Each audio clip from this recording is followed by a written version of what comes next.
বাসায় যদি বাবুর্চিদের মতো কাচ্চি রান্না করা যায় তাহলে কিন্তু বাইরে গিয়ে খাওয়ার কোনো মানেই হয় না। তো আজ আমি আপনাদের তৈরি করে দেখাবো পুরান ঢাকার ঐতিহ্যবাহী কাচ্চি বিরিয়ানি।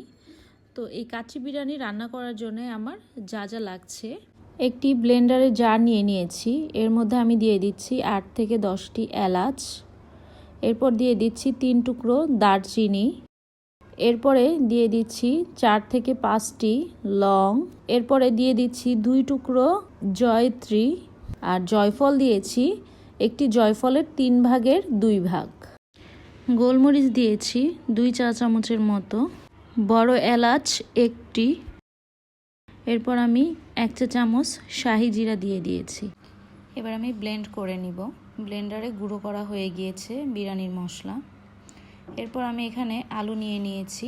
এখানে আমি প্রায় 6 থেকে 7টি আলুর মতো নিয়েছি।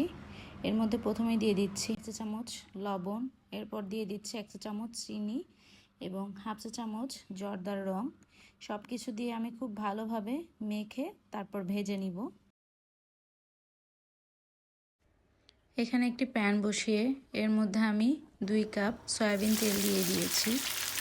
এরপর আমি তেলটা যখন গরম হয়ে গিয়েছে তখন আমি এর মধ্যে 2 কাপ পেঁয়াজ কুচি দিয়ে দিচ্ছি।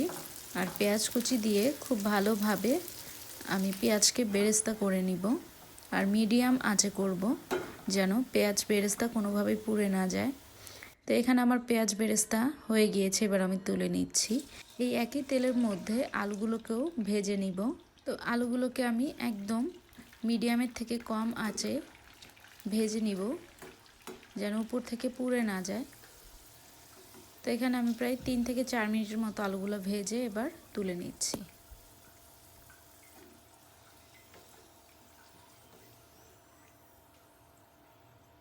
এখানে একটি লিকুইড তৈরি করে নিচ্ছি। এর জন্য 1 কাপ দুধ নিয়েছি। এখানে আমি গুঁড়া দুধ দিয়েছি 1 কাপ।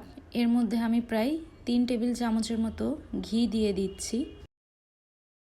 আর আমি হালকা কুসুম গরম পানিতে গুঁড়া দুধটা গুলে নিয়েছি। এরপর আমি এখানে দিয়ে দিচ্ছি 1 টেবিল চামচ কেওড়ার জল এবং 1 টেবিল চামচ গোলাপ জল। এবার সব কিছুকে আমি খুব ভালোভাবে মিশিয়ে একটা সাইডে রেখে দিচ্ছি। মাংস ম্যারিনেট করব। তো প্রথমে আমি এখানে প্রায় 2 কেজির মতো গরুর মাংস নিয়ে নিয়েছি। এর মধ্যে দিয়ে দিচ্ছি 2 টেবিল চামচ আদা বাটা এবং 1.5 টেবিল চামচ রসুন বাটা। এরপর দিয়ে দিচ্ছি 1/2 কাপ টক দই, আর পোস্ত আর কাঠবাদাম বাটা দিয়েছি প্রায় 2 টেবিল চামচের মতো। লাল মরিচের গুঁড়া দিয়েছি 1 টেবিল চামচের মতো। তারপর লবণ দিয়েছি স্বাদ মতো। আর যেই বিরিয়ানির মশলাটা তৈরি করে রেখেছিলাম সেটা পুরোটাই দিয়ে দিচ্ছি। এরপর আমি দিয়ে দিচ্ছি বেরেস্তা করে রাখা পেঁয়াজ। এরপর দিয়ে দিচ্ছি 1 কাপ তেল। যেই তেল আমি পেঁয়াজ বেরেস্তা করেছি সেই তেলটাই আমি দিয়ে দিয়েছি। আর একটি মিশ্রণ তৈরি করে রেখেছিলাম, ওইটার থেকে প্রায় অর্ধেক মিশ্রণ এই মাংসের মধ্যে দিয়ে এবার আমি হাত দিয়ে খুব ভালোভাবে মেখে নিব। এখানে প্রায় 5 মিনিটের মতো খুব ভালোভাবে মেখে নিয়েছি। এবার মাংসটা ম্যারিনেট হওয়ার জন্য আধা ঘন্টা রেস্টে রেখে দিব। আধা ঘন্টা রেস্টে দিয়ে এদিকে আমি চালটা প্রসেস করে নিচ্ছি। এখানে আমি আধা কেজির মতন চাল নিয়েছি, 2 কাপ চাল। এবার চালটাকে আমি খুব ভালোভাবে ধুয়ে 15 মিনিট আমি ভিজিয়ে রেখে দিব। চাল ভিজিয়ে রাখলে বিরিয়ানিটা খুব ঝরঝরে হয়। এরপর আমি একটি প্যানে পর্যাপ্ত পরিমাণে পানি নিয়ে নিয়েছি। এরপরে 2 চা চামচ লবণ দিয়ে দিচ্ছি। এরপরে দিয়ে দিচ্ছি এলাচ, দারচিনি, লং, তেজপাতা এবং সাথে আরও দিয়ে দিচ্ছি শাহি জিরা। এবার সব কিছুকে আমি খুব ভালোভাবে বলক তুলে নিব। এই পর্যায়ে আমি ভিজিয়ে রাখা চালগুলো দিয়ে দিব। চালগুলো দিয়ে আমি প্রায় 10 মিনিটের মতো রান্না করে নিব। আর চালগুলো কিন্তু খুব বেশি সিদ্ধ হওয়া যাবে না, ভেতরে হালকা শক্ত মনে হবে। এই পর্যায়ে উঠিয়ে ফেলবো। বিরিয়ানির জন্য চালটা এখন একদম পারফেক্ট। তো আমি এখন উঠিয়ে নিচ্ছি, উঠিয়ে পানি ঝরিয়ে নিচ্ছি। কিন্তু আমার মাংসটাও খুব ভালোভাবে ম্যারিনেট হয়ে গিয়েছে। এবার আমি মাংসের উপরে প্রথমেই দিয়ে দিচ্ছি ভেজে রাখা আলু।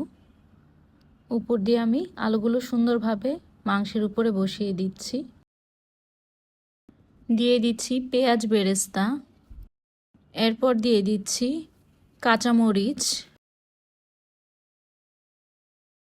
এর উপরে দিয়ে দিচ্ছি বেশ কিছু কিশমিশ, কাঠবাদাম এবং কাজু বাদাম কুচি দিয়ে দিচ্ছি।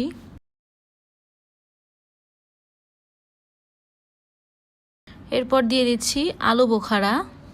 এরপরে যে মিশ্রণটি তৈরি করে রেখেছিলাম সেই মিশ্রণটি দিয়ে দিচ্ছি। এখন কিছুটা দিব, আবার একদম শেষে আরও কিছুটা ব্যবহার করব। এরপরে আমি যে রাইসটা তৈরি করে রেখেছিলাম ওটা হালকা গরম অবস্থায় মাংসের উপরে দিয়ে দিতে হবে।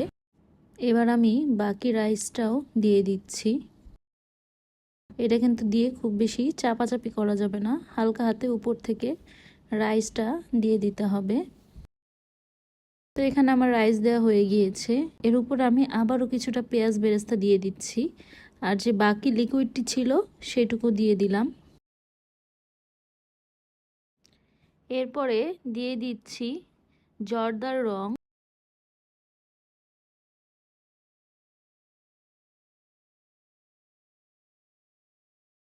আরও কিছুটা ঘি দিয়ে দিচ্ছি। আর এরপর আমি দিয়ে দিচ্ছি গুঁড়া দুধ। অবশ্যই গুঁড়া দুধ দেওয়ার চেষ্টা করবেন, আর যদি মাওয়া থাকে তাহলে মাওয়া দিতে পারেন। এরপরে আমি ঢাকনা দিয়ে ঢেকে 4-5টা সিল করে দিচ্ছি। আর এই সিল করার জন্য এখানে আমি আটার খামির নিয়েছি। তো আটার খামির নিয়ে আমি চারপাশ থেকে খুব ভালোভাবে চেপে চেপে সিল করে দিচ্ছি, যেন ভেতর থেকে কোনো বাতাস যেন বাইরে না বের হতে পারে।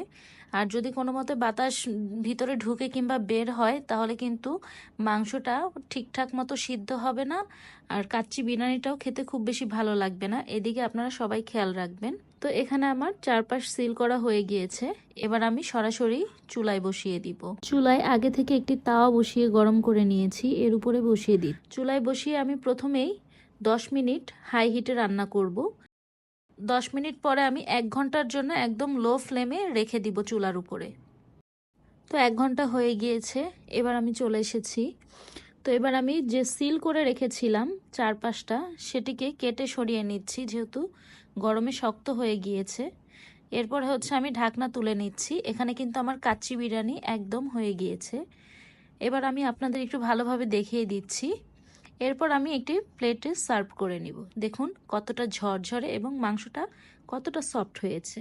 আশা করি আমার এই রেসিপিটি আপনাদের ভালো লেগেছে। আর যদি ভালো লেগে থাকে তাহলে অবশ্যই বাসায় একবার ট্রাই করে আমাকে জানাবেন কমেন্ট সেকশনে যে রেসিপিটি কেমন ছিল। আর আমি যেভাবে কাচ্চি বিরিয়ানি রান্না করছি এভাবে যদি হুবহুব আপনারা রান্না করেন আপনাদেরটাও খুবই মজা হবে। আশা করি সবাই ট্রাই করে দেখবেন। ধন্যবাদ সবাইকে।